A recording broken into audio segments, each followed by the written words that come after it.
Welcome to Douchebag Cinema. I'm your host, Some Douche. Ever since the advent of Kaiju Cinema, giant monsters slapping each other silly have served as subtle metaphors to deliver profound messages about the darkness that plagues the human condition. Whether it's a cautionary tale about the dangers of nuclear proliferation or a character study about alcoholics in abusive relationships, it would take balls of steel for filmmakers to break these conventions set by the cinematic intelligentsia and dare to make a kaiju movie that was simply about nothing at all. Stepping up to this daunting challenge, a group of maverick filmmakers in the 90s embarked on an epic journey to reinterpret one of the genre's most popular Japanese franchises and improve it by stripping it of any of its original dramatic weight. This led to a multimedia pop culture phenomenon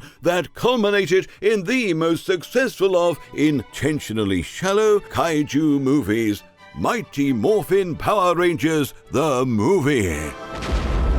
The year was 1995, and the kaiju genre had long established itself as a staple of Japanese science fiction and as a cinematic vehicle to talk about some of the country's darkest days. However, even from the birth of the genre, American filmmakers recognized the importance of stripping the Japanese source material of any meaning that was deemed too deep and replace it with white people talking over grainy stock footage. Godzilla has turned the heart of Tokyo into a sea of fire.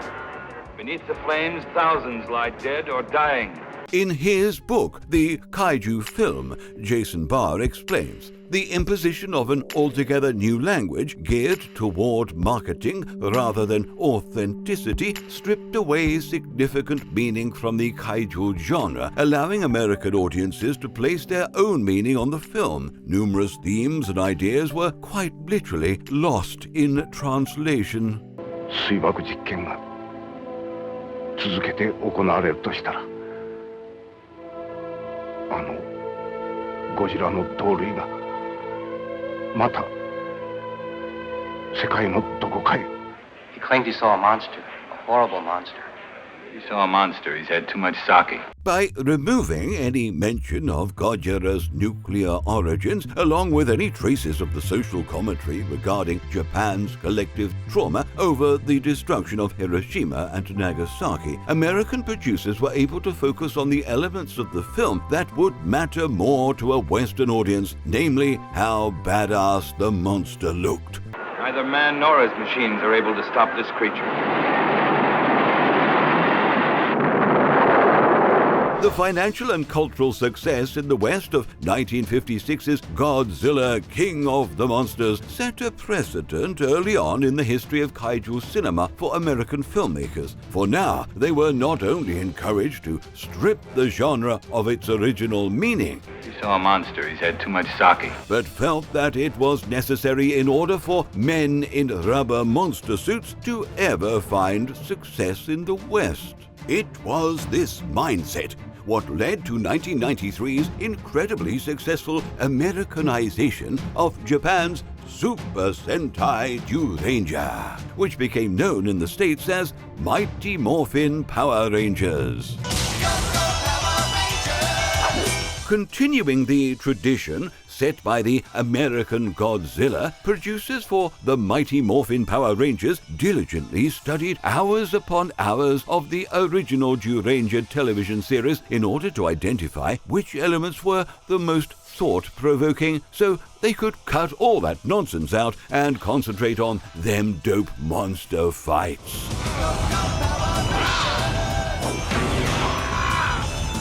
Take the introduction of the Green Ranger in the original Ranger series as a prime example. In it, we are introduced to Prince Barai of the Yamato tribe, a powerful warrior who seeks vengeance upon his brother, the Red Ranger.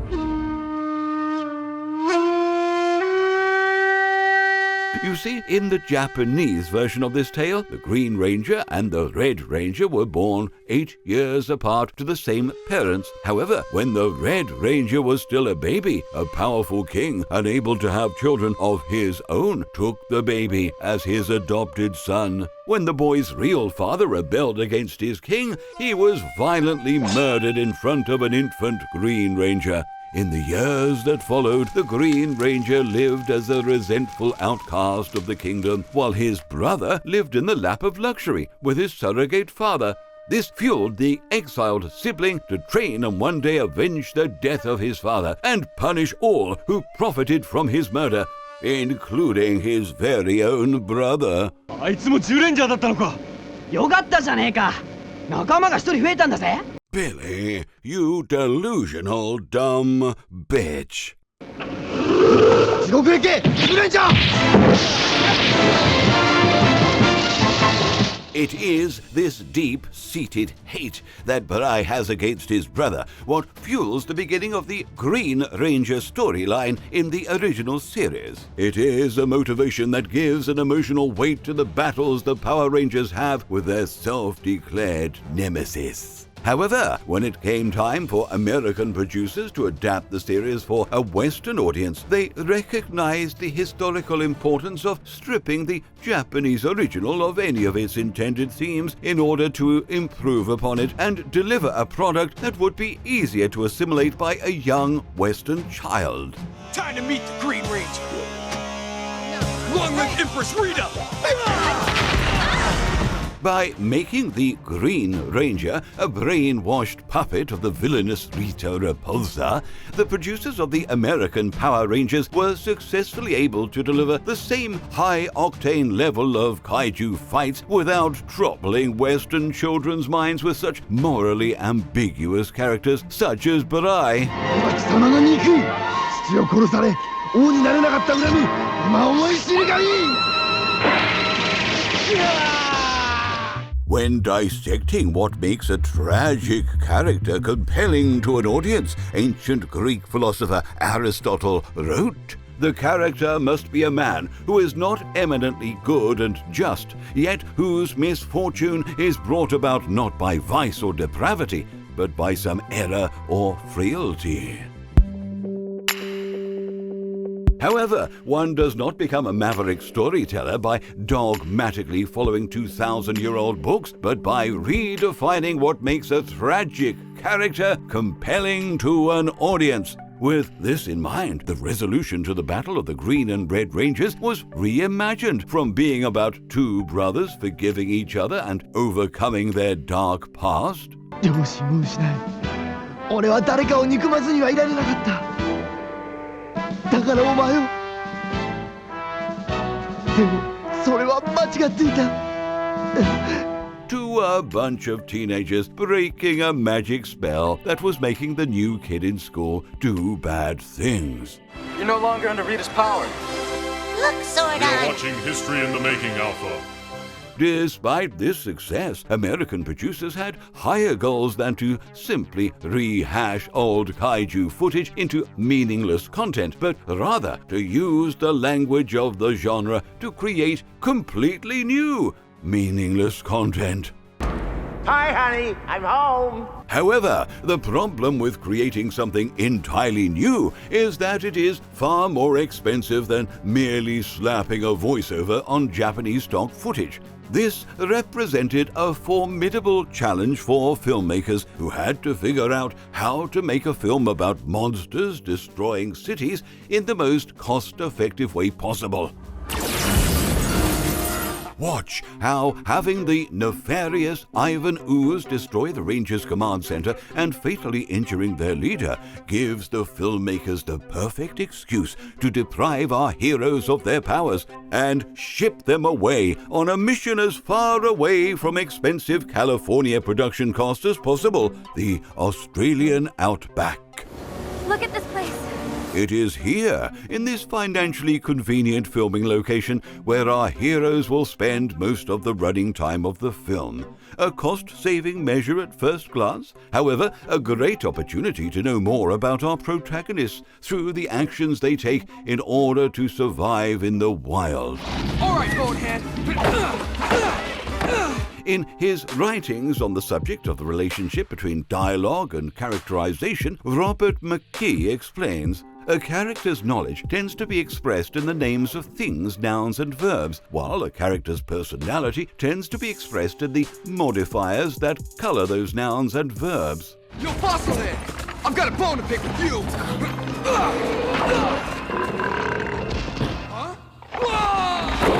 By having our heroes say generic one-liners instead of character-specific dialogue, the filmmakers continue the tradition established in the show of successfully removing any of the distinguishing character traits of their Japanese counterparts in favor of having easy-to-assimilate puns that keep the story moving forward. Talk about a splitting headache. Eat your heart out, Aaron Sorkin. 8-ball, quarter pocket.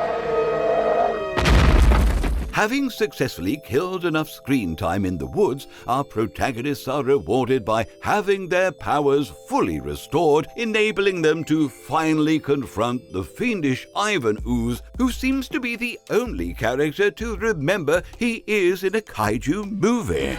Citizens of Angel Grove, how do you like my friends?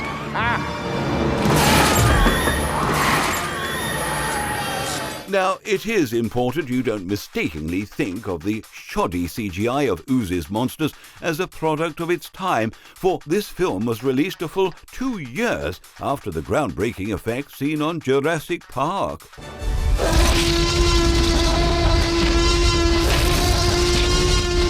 Nevertheless, the availability of these unprecedented special effects created a dilemma for producers of the Power Rangers. Do they embrace the realism of modern CGI, or do they embrace the charming unrealism of a traditional kaiju design? By doing neither and combining 1990s CGI with a 1950s production budget, the filmmakers are able to stylistically bridge the gap between the early days of the genre and the modern-day Western audience. Luckily for the citizens of Angel Grove, the Power Rangers know that the best way to fight an unrendered CGI scorpion thing is with equally unrendered animal robots of their own, setting the stage for an epic battle between monsters who are painful to look at versus teenagers who are painful to listen to.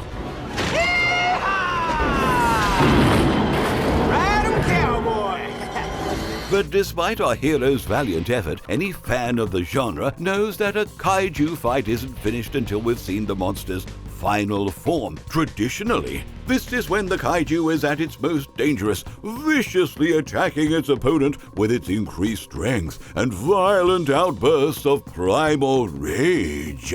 Shall we tango? It is here where we witness the success of the filmmaker's goal of telling a story completely devoid of meaning. For if the objective of Americanizing the original television series was to strip away all dramatic weight from its climatic kaiju fights, the purpose of producing a full-length movie could only be to craft a climatic final battle utterly lacking in pathos, character development, understanding of physics, and complete disregard for the rules of chivalrous combat.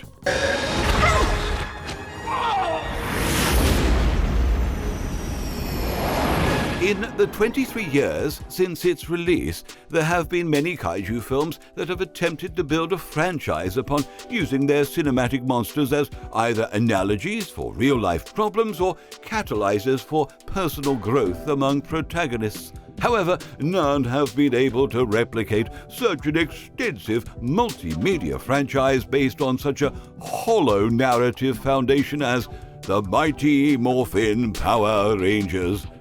Power Rangers!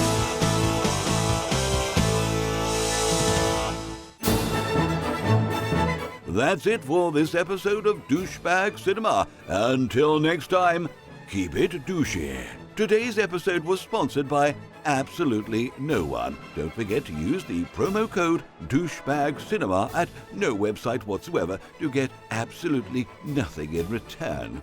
Now, to watch a dissertation about the brilliantly hidden political messages in the Super Mario Bros. Movie, click here. For more episodes of Douchebag Cinema, follow us on social media and don't forget to subscribe or whatever.